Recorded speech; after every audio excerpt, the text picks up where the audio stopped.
Sure. Alaykum assalam. Why was Shaitan given respite? Why did Allah allow him to remain and accept his asking? I heard it was due to all the good worship that he did, and that this reward was, and his reward was this, and only a dunya reward. Just not sure if this is the correct view. There are maybe more than one factor.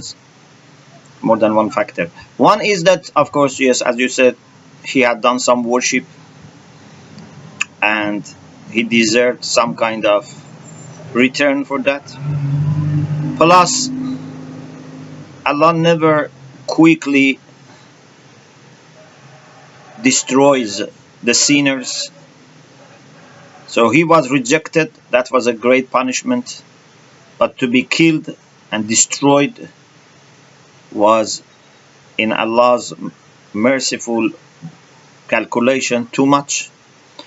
So when he asked Allah, Allah permitted him to continue, but he was rejected. And the third thing is that actually it's not too unexpected to have Shaitan, because when we need a world of trials and tests, in a sense Shaitan is a troublemaker, but in another sense Shaitan is needed, not in a sense that we need Shaitan, in the sense that Shaitan is a player. Sometimes, for example, when we have a discussion, we say someone becomes, devil advocate. Or sometimes, we have a conversation, we want people to be pro or, against. So we need nafsa ammare internally, and Shaitan is also there. I don't want to say we need Shaitan, but I can say we can benefit.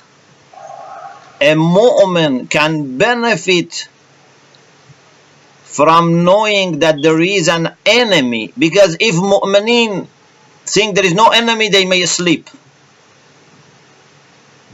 Sometimes needs, sometimes challenges, sometimes problems help us. Like, for example, in medicine, if there was no germ, no microbe, no bacteria, no illness, medicine was not developing. Some people have somehow got this wrong, and they try to say Shaitan is ni'mah, and we have to have Shaitan. I don't want to say in that way, but I want to say Shaitan has not damaged the plan of God. Actually, Shaitan unknowingly and unwillingly has become an instrument in the great plan of Allah. You remember when in Aqaid we talked about makaru wa makar Allah wallahu khayrul makirin. We said, Pharaoh becomes an instrument for implementation of plan of Allah.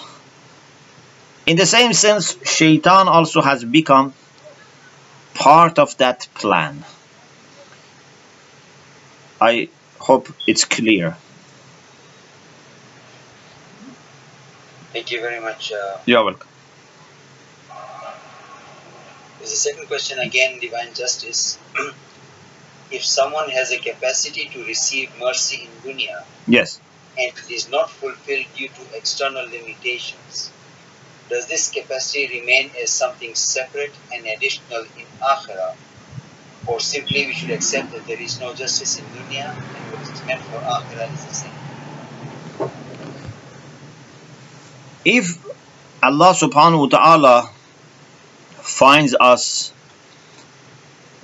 worthy and entitled for a blessing, and He cannot give it in dunya fully, certainly He would give us in barzakh or in akhirah.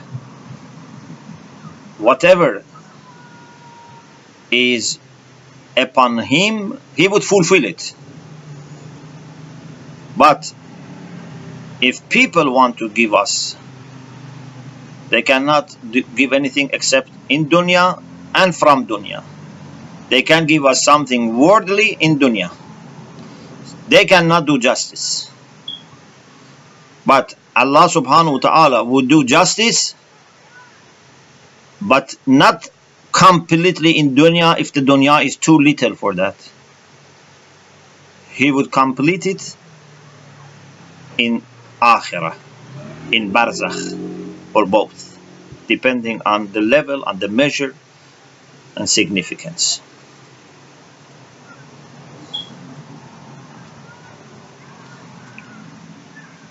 Thank you, Sheikh. You are welcome. Now we have a last question here now, unless somebody else has also got some questions. This question is a general question, Sheikh. Yes. Question says, how do we translate jihad al-nafs properly? Is jihad against self or jihad of self? Jihad al-nafs, as we have in some hadith, is to fight against your nafs. It's an internal battle, but the enemy is our nafs ammara. أعدى عدوك نفسك التي بين جنبك. This is hadith. Your most hostile enemy is your own nafs. So this is not just an internal battle. It is an internal battle, but also our nafs is the enemy. So your nafs, which is rahmani, which is godly, should fight your nafs, which is haywani, which is animal soul, which is nafs ammara, which is under the influence of shaitan.